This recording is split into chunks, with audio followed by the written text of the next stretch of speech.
بعد نجحنا في فيديو ازاي تحافظي على طرحك وتخليها جديدة بالسنين، تعالي كمان اقولك ازاي تحافظي على فرش بيتك وتخليه برضو جديد بالسنين. اذكروا الله وصلوا على سيدنا محمد. تعالوا النهاردة بقى هوريكم ازاي تغسلوا فرش الانتريه بتاعكم او الفرش اللي بتحطوه او القعدة العربي او الفرش العربي اللي بتحطوه على الركنة والانتريه بتاعكم. عندي هنا طبق فيه مية زي ما حضراتكم شايفين.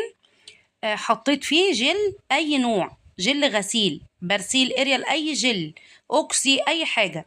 بعد كده هنزل بكوبايه كبيره من الخل، والخل ضروري جدا.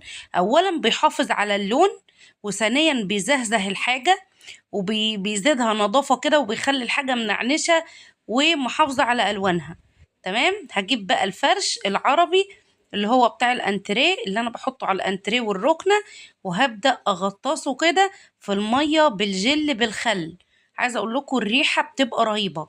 بلاش اريال، خليكوا في جل، يعني بلاش الاريال اللي هو الرابسو، خليكوا في الجل افضل.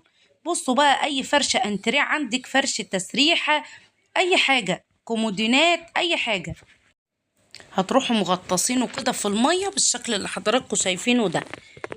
طبعا انا مجربة الحاجة بتاعتي ما بتبهتش ومفيش لون فيها بيبهت، عشان كده انا بحطهم مع بعض كده.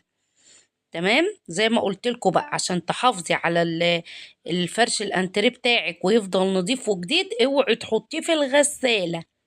ودي معلومة مهمة وضرورية جدا.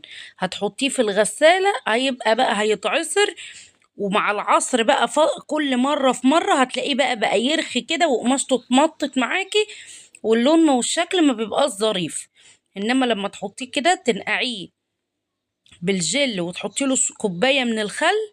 هنا بقى انا عشان الكميه حطيت شويه جل كمان.